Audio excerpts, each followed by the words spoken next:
Alhamdulillah. Dan yang kami muliakan Mbak Tus tadi katanya kalau kenalan moderator kita. Saya itu dengerin beliau dari tadi rasa-rasanya kayak masuk itu loh, tayangan RCTI, Setajam Silet itu loh. Saking semangatnya, Masya Allah. Ini perlu kita tiru semangatnya. Tepuk tangan buat Mbak Tus. Masya Allah. Rasa-rasanya kayak pingin diakhiri dengan kata-kata Setajam Silet. Saking sangatnya ini dibikin majelis santai saja nggih. Jadi biar nggak terlalu serius gitu loh. Majelisnya santai saja. Bismillah. Dan juga yang saya salut, Mbak Tus tadi bisa hafal biografinya. Biasanya orang kalau baca kurikulum vitae itu kan baca, ini hafalan di luar kepala.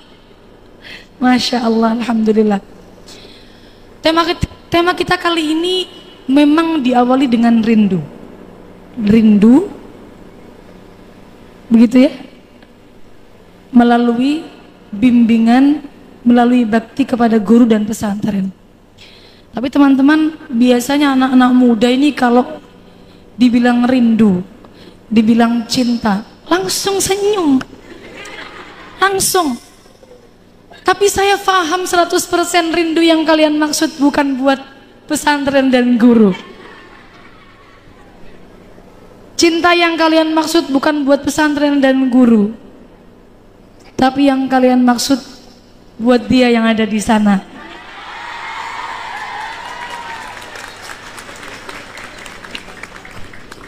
Maka teman-teman sekalian, untuk mengawali apa yang akan kita bahas pada siang hari ini, insya Allah saya ingin bahas sedikit mengenai tentang bagaimana keharusan seorang santri.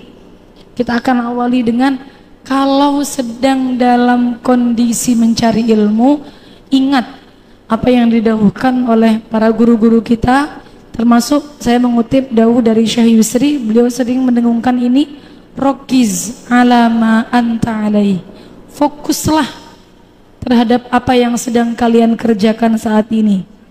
Kalau sekarang waktunya ngaji, ayo fokus ngaji, jangan fokus yang lainnya. Yang lainnya ditinggal nih, yang bikin tidak fokus harus ditinggal. Termasuk salah satu tips yang disampaikan oleh para ulama bagi para pencari ilmu. Pertama, para ulama itu menyuruh pencari ilmu ini supaya menata hati. Jadi insya Allah semuanya sudah biasa dengan ungkapan demikian. Menata hati, dibersihkan hatinya.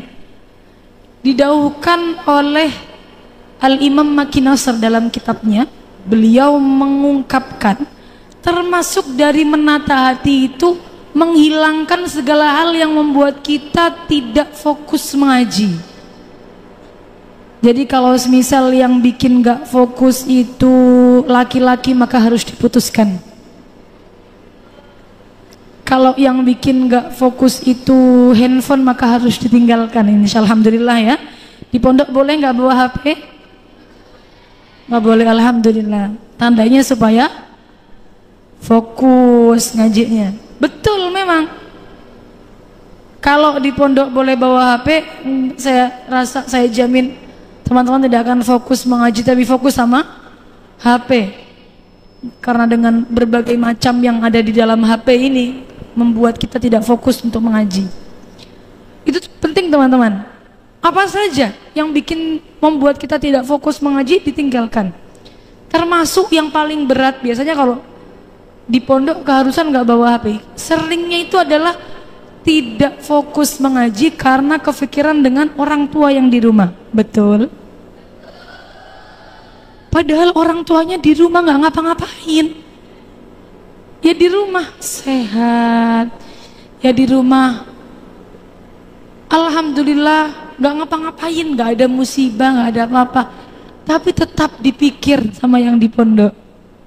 Nah ini maka teman-teman kalau di pondok usahakan jangan sering-sering mikir yang ada di rumah. Nggak sering-sering mikir ya, bukan berarti kita tidak mendoakan. Kalau mendoakan wajib hukumnya. Santri itu harus ingat apa ini?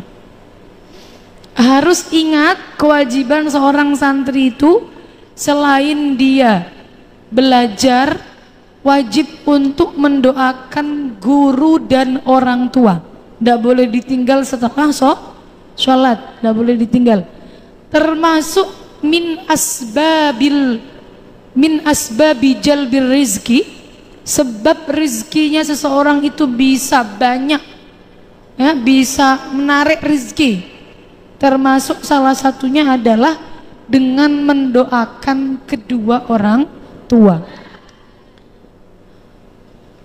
Kalau di pondok mendoakan kedua orang tua, didoakan dengan Allahumma gfirli dzunubi, mendoakan kedua orang tua. Wal walidayya, dibacakan Fatihah, dikirimin Fatihah. Supaya apa? Supaya rezeki kita lancar. Rezeki kan nggak melulu materi. Ini bahasa Indonesia paham nggak sih ya? Paham ya? Kadang kan orang Madura itu ada dua tipe.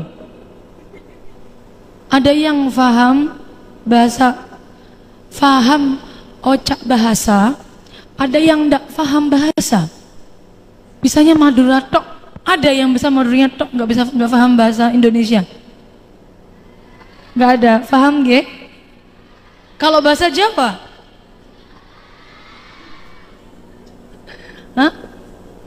Kalau bahasa Jawa nggak bisa blas, nggak paham blas. Ya, ya sudah bahasa Indonesia saja. Dari tadi bahasa Indonesia saya, nggak campur kan tadi? Oh ya, alhamdulillah. Saya biasanya keceplosan bahasa Jawa soalnya. Saya usahakan masih tidak keceplosan. Tadi lagi bahas apa ya tadi? Rizki tidak melulu soal materi. Jadi kadang-kadang rizki itu bisa jadi karena kita dapat rizki dari Allah, belajarnya mudah. Kalau di pondok kiriman sudah, rizki yang kita harapkan sehat. Rizki yang kita harapkan, rizki yang paling besar jelas iman Islam, sehat, ya. Sregep, paham sregep? Apa orang Madura kalau bilang sregep? Bukan sregep kan? Rajin itu apa bahasa Maduranya? Rajin. Cakang. Oh iya cakang, oh iya cakang. Dari tadi ditanya, diem aja. Ya, cakang. Itu rizki bagi seorang santri. Maka kadang-kadang teman-teman kalau di pondok datang malesnya, di pondok datang ngantuannya, di pondok datang nakalnya, ini perlu untuk cari obatnya. Jangan dibiarin. Di pondok males, biarin ah. Yang penting di pondok barokah. Ada kebiasaan santri yang menurut saya kurang terlalu baik. Kenapa? Justru karena santri itu sangat percaya barokah, ndak mau ngaji, bilangnya yang penting dapat barokah. Betul? Sering kan kayak gini, nggih? Udah, kamu di pondok tidur aja ndak apa-apa, dapat barokah. Ini perlu untuk kita koreksi, teman-teman. Sebelum kita masuk ke bagaimana bakti kita kepada pesantren, ini menurut saya juga termasuk bakti seorang santri kepada pesantren. Teman-teman, al-khidmah jangan diartikan hanya mbak-mbak dalam. Mbak-mbak dalam tuh di sini apa?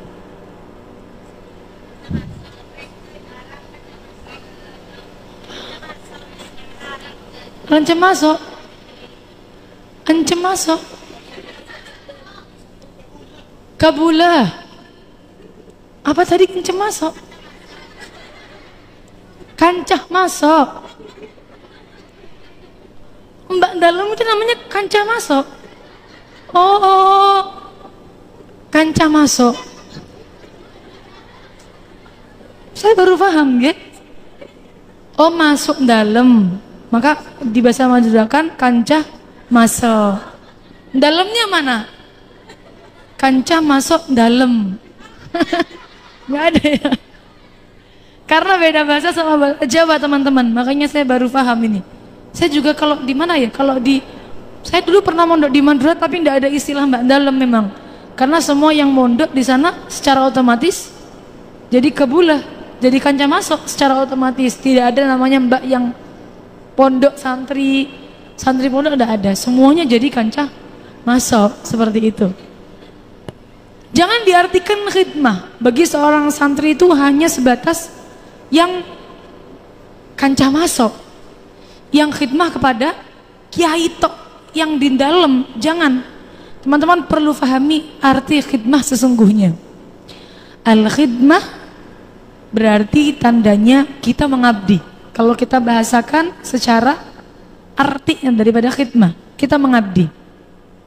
Kita mengabdi, kita melayani. Namanya khidmah, artinya ya.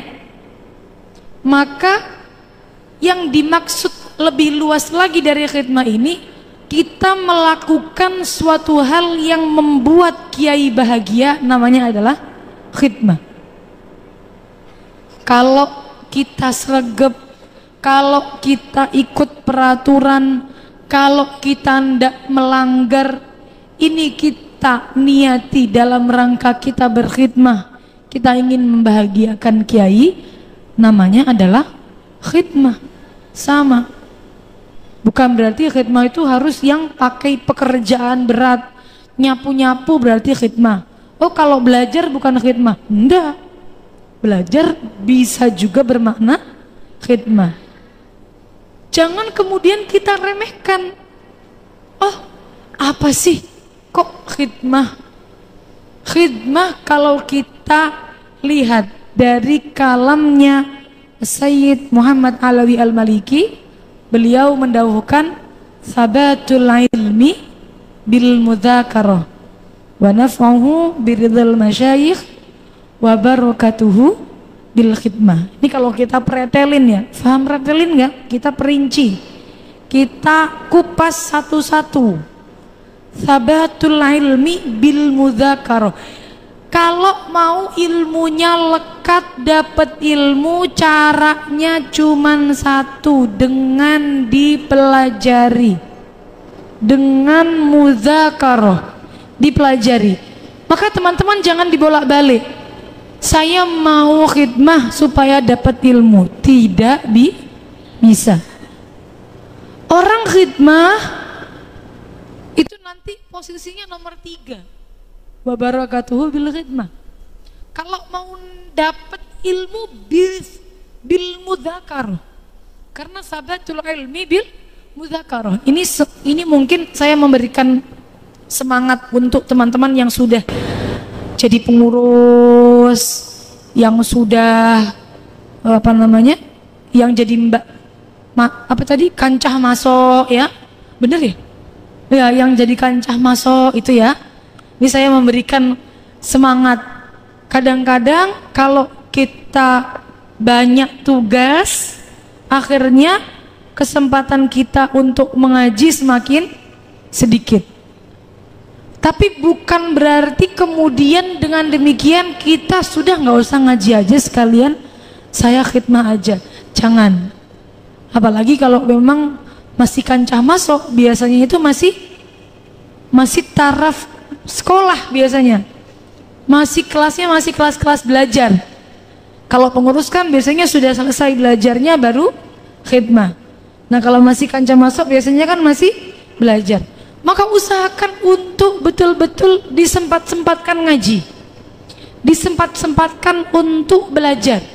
Sedikit-sedikit harus punya waktu untuk belajar, karena kita mau dapat ilmu harus dengan belajar.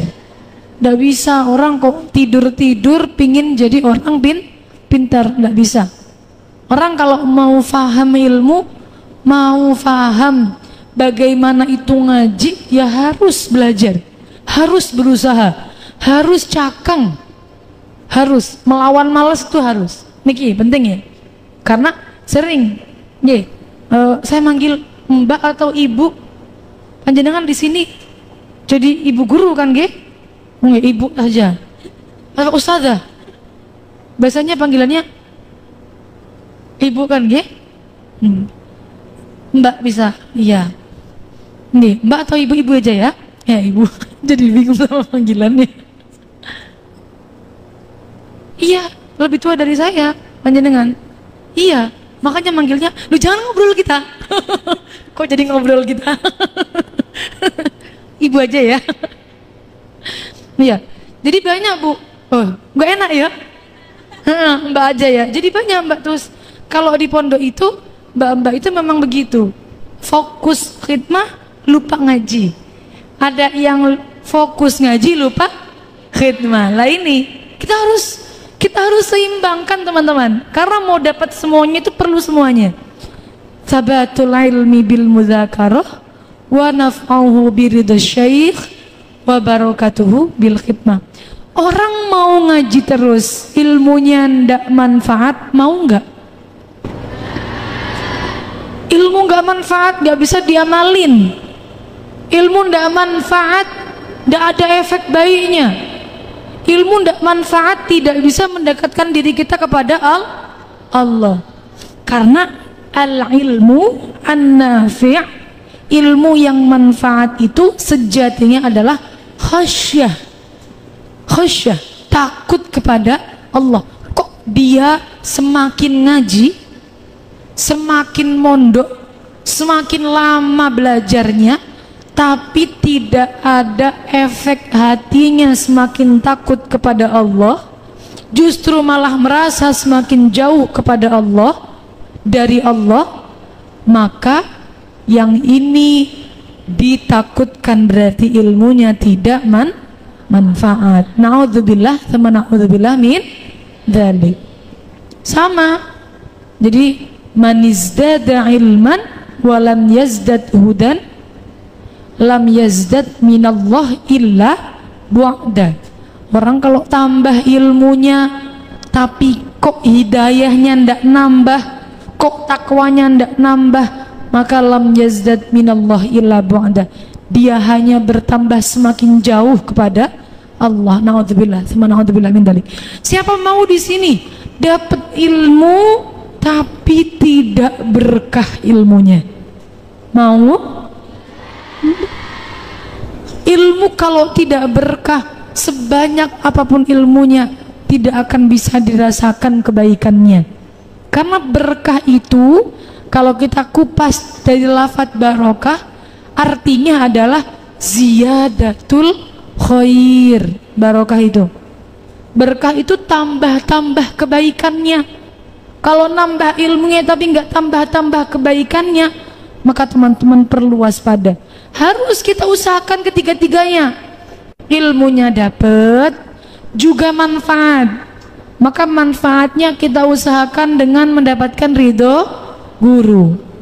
Ridho guru, ya, karena ridho Allah fi ridho syekh. Ridho Allah itu ada pada ridho guru. Kadang ini teman-teman, banyak yang masih kurang diperhatikan santri itu masalah ini.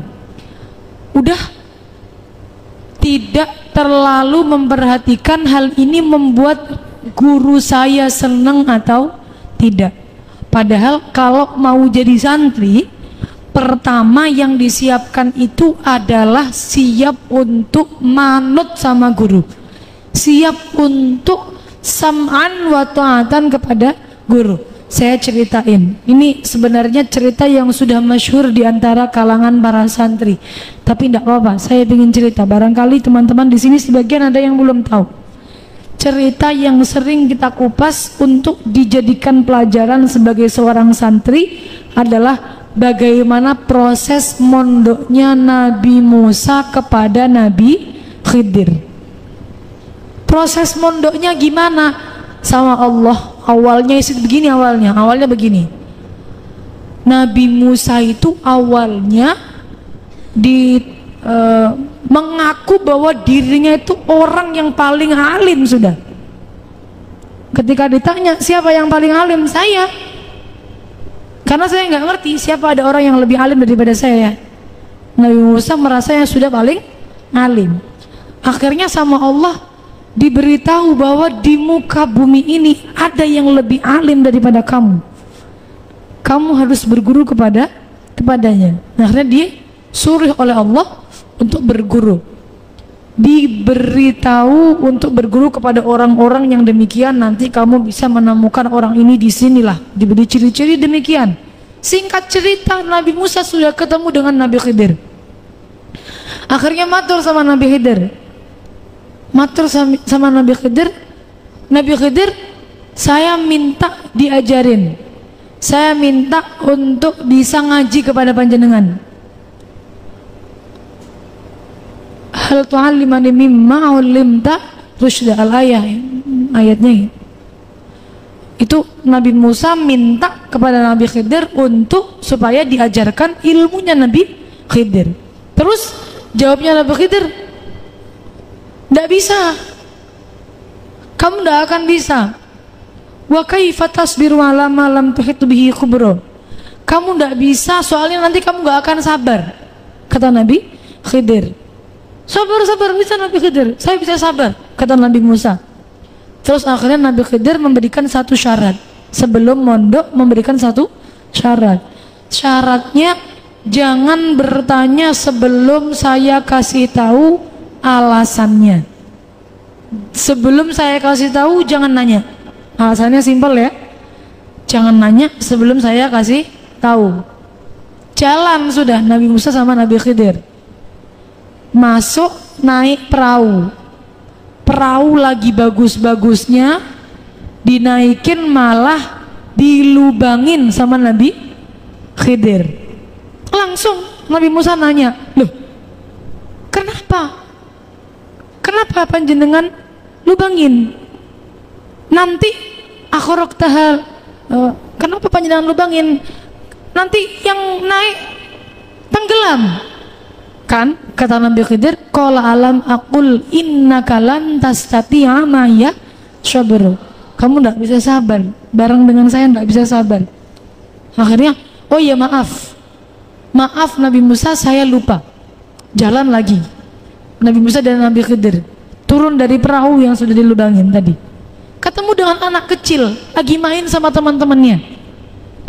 Sama Nabi Khidir diambil satu anak terus dibunuh, benar-benar dibunuh saat itu juga sama Nabi Khidir. Nabi Musa melihat peristiwa itu langsung, aqatalta nafsan zakiyah, kok panjenengan membunuh manusia yang masih suci, belum punya dosa? Nah, nanya lah lagi. Akhirnya Nabi Khidir bilang, qala alam aqul laka innaka lan tastati'a ma'iya sabra, sudah dibilangin jangan kebanyakan nanya, tetap aja nanya kan. Akhirnya jalan lagi, masuk melewati suatu perkampungan. Nabi Musa sama Nabi Khidir ini lapar, haus, lapar. Pada waktu itu minta makanan, tidak ada orang yang beri, saking semuanya di daerah itu pelit semua, perkampungan pelit. Terus Nabi Khidir nemu ada rumah yang roboh, mau roboh. Akhirnya sama Nabi Khidir dibenahin. Akhirnya Nabi Musa punya pemikiran begini, oh Nabi Khidir, kenapa kok kamu benahin, kamu pingin minta upah ya? Supaya habis benahin kamu minta upah lah. Ini akhirnya ini yang membuat Nabi Khidir bilang kepada Nabi Musa, hadza firaqu baini wa bainik, udah ini nggak bisa, kita udah waktunya pisah, kamu nggak bisa ikut peraturan, kamu nggak mau ikut peraturan, boyong saja. Maka santri pertama kali kalau mau mondok dapat ilmu manfaat, pertama syaratnya harus taat, mengikuti peraturan. Iya, ndak banyak nanya, kenapa sih kok di pondok nggak boleh pakai gamis? Semisal, ada peraturan begitu nggak? Di sini boleh pakai gamis? Boleh nggak? Boleh. Kalau di Lirboyo sebagian ada yang nggak boleh pakai gamis. Kadang-kadang kan kalau santri yang nggak paham begini, kenapa sih di pondok nggak boleh pakai gamis? Kan bajunya muslimah juga, nggak usah banyak nanya. Kalau mau mondok ya sudah, peraturannya demikian. Kamu harus ikut sepenuhnya.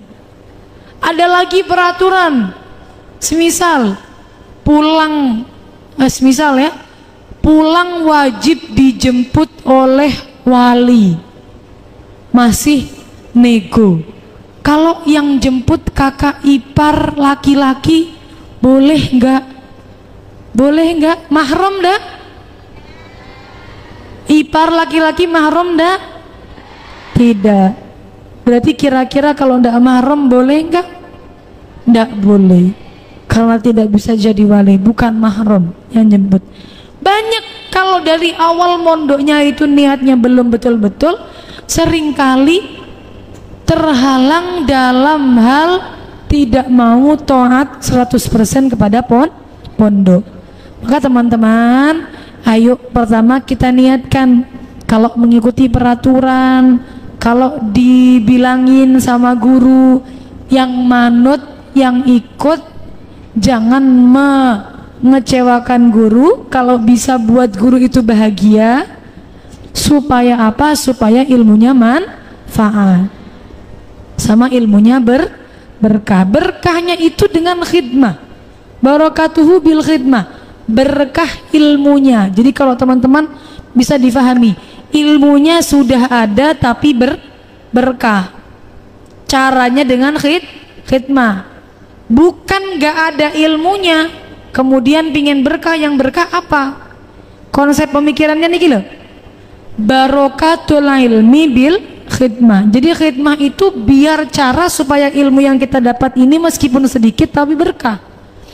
Ilmu itu teman-teman, kalau berkah, meskipun teman-teman cuma punya ilmu sedikit, rasanya jadi banyak, cukup untuk semua-muanya, cukup untuk jadi bekal seumur hidup, meskipun ilmunya cuma sedikit. Tapi syaratnya harus ngaji, harus punya dulu. Karena ini makanya barokatul ilmi bil khidmah, tambahnya ilmu, kebaikan dari ilmu yang sudah kita punya dengan khidmah. Jangan dirubah pemikirannya, saya pingin berkah tapi tidak mau ngaji. Apa yang mau berkembang? Kebaikan dari apa yang mau berkembang? Begitu daunnya kan, ilmu bisa berkembang kebaikannya dengan khidmah. Maka harus ada ngajinya dulu, tetap nih harus ada ngajinya dulu. Jadi biar tidak gampang-gampang punya perasaan yang penting saya dapat berkah tapi tidak mau ngaji. Itu penting ya. Kemudian kita wujudkan khidmah itu dengan apa saja. Nah ini saya perlu untuk menyampaikan hal ini.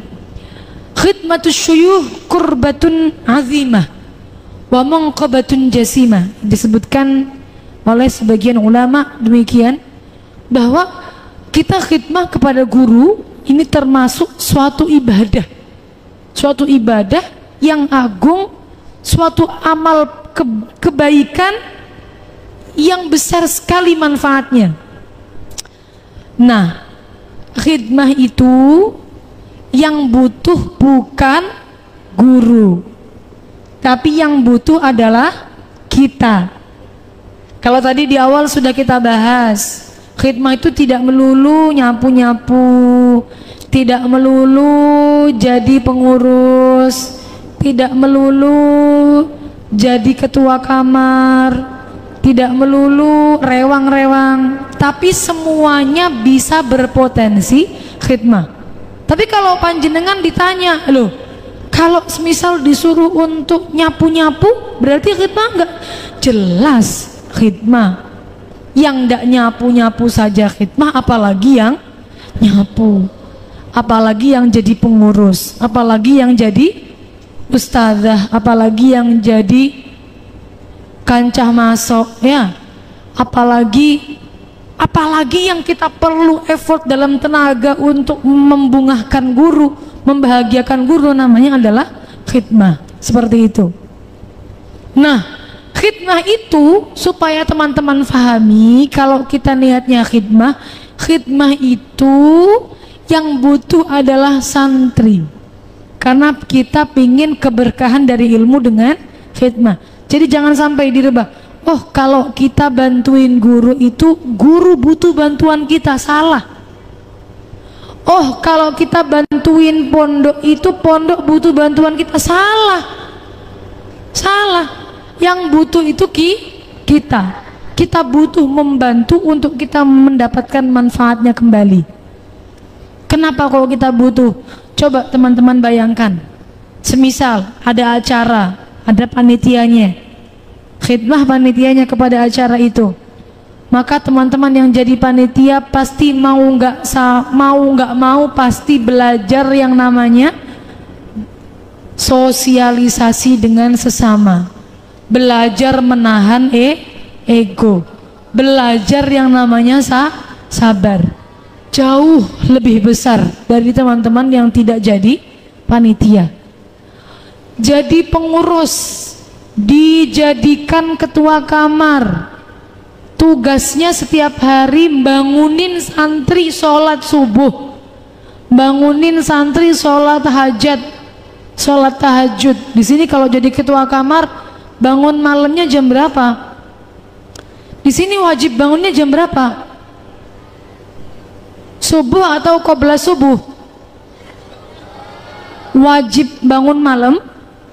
Wajib tahajud bodan? Wajib tahajud enggak? Kok sebagian enggak, sebagian enggak ini? Wajib tahajud enggak? Enggak, tapi kebanyakan bangunnya sebelum subuh.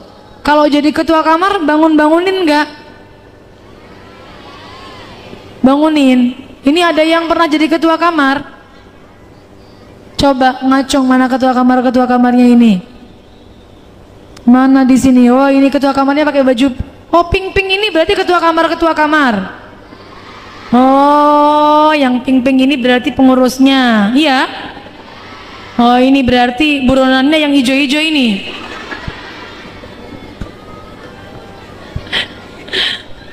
Ini pengurusnya yang pink.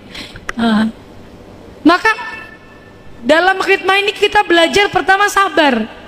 Jelas lebih belajar sabar yang ngurus daripada yang diurus. Jelas. Karena kalau teman-teman masih jadi santri biasa, belum jadi pengurus, mesti wah, nanti aja juga dibangunin kok ya. Nakal kan nggak apa-apa, yang mau masih jadi santri kok. Nanti kalau jadi pengurus taubat sendiri. Banyak santri yang punya pemikiran demikian. Iya kok senyum-senyum ini, berarti iya banyak yang demikian pemikirannya. Pasti lebih banyak belajar sabar pengurusnya. Maka kita bersyukur kalau diberi kesempatan untuk jadi pengurus, untuk khidmah, karena kita diberi kesempatan belajar yang namanya sabar. Loh, penting loh belajar sabar itu. Ahwajun nas ila sabri talibul ilmi.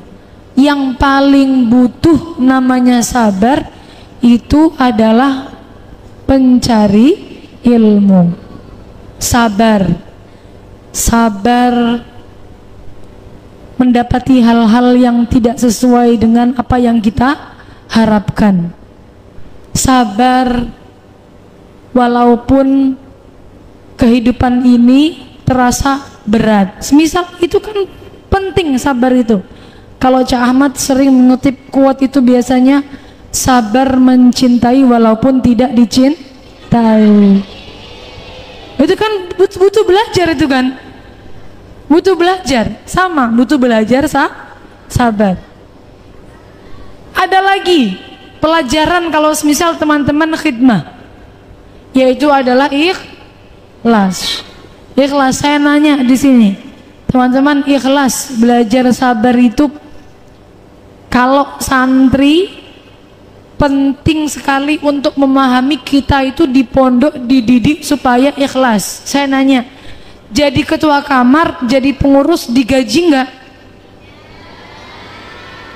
Enggak kan, enggak ada yang digaji. Apalagi jadi kancah masuk, digaji enggak ada yang digaji. Semua khidmah itu mengajarkan arti ikhlas. Karena kita melakukan semuanya itu semata-mata supaya mendapatkan berkah. Tidak pingin yang namanya balasan berupa materi. Maka teman-teman, ini penting untuk kita pahami bahwa khidmah itu kalau niat awalnya baik, niat awalnya betul, nanti semua kembalinya manfaatnya untuk kita. Untuk kita. Ini juga untuk mungkin saya ingin sampaikan. Di Madura itu masih banyak pondok pesantren itu yang kalau selesai mondok belum selesai ngaji tapi sudah keburu pingin pulang. Ada banyak macam alasannya.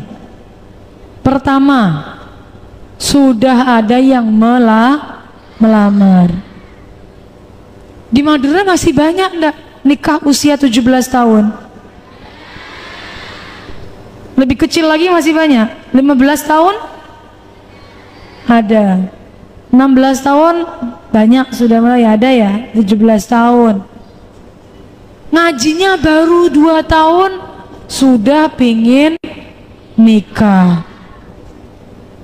Kalau nikah, soalnya di Madura itu kebiasaannya setelah menikah selesai ngajinya. Kalau di luar sana, kalau keluarga pesantren saya rasa tidak. Tapi kalau yang di luar sana masih banyak yang punya pemikiran demikian. Udah, kalau sudah nikah waktunya ngurus anak. Maka teman-teman santri, ayo kalau mondok selesaikan dulu ngajinya. Jangan keburu-buru menikah. Pertama, kalau alasannya menikah, alasannya kadang-kadang yang kedua. Yang kedua alasannya adalah pingin cepet-cepet cari kerja. Banyak di luar sana masih banyak pemikiran teman-teman santri Madura yang demikian. Saya sempat kali mengobrol dengan beberapa ning-ning dari Madura, masih banyak yang problem masyarakatnya demikian. Jadi umur 18-19 waktunya nyari uang, waktunya kerja. Maka mondoknya diselesaikan karena untuk nyari kerja, nyari uang ya, seperti itu. Maka teman-teman ingin saya sampaikan, waktunya nyari uang nanti ada sendiri, waktunya mondok ada sendiri. Didahulukan oleh sebagian ulama, kalau kamu kehilangan waktu kamu mengaji sekarang, maka nanti kamu tidak akan dapat kesempatan itu lagi setelahnya. Jadi maksimalkan usia kamu di waktu sekarang ini untuk ngaji, untuk cari ilmu. Nanti kalau sudah selesai, nyari ilmunya sudah cukup di pondok, sudah selesai ngajinya, baru setelah itu silahkan. Mau mondok lagi, mau menikah, atau mau kemudian mencari uang untuk kemudian nanti menghidupi keluarga setelahnya. Tapi syaratnya itu mondoknya harus selesai terlebih dulu. Iya, itu dia.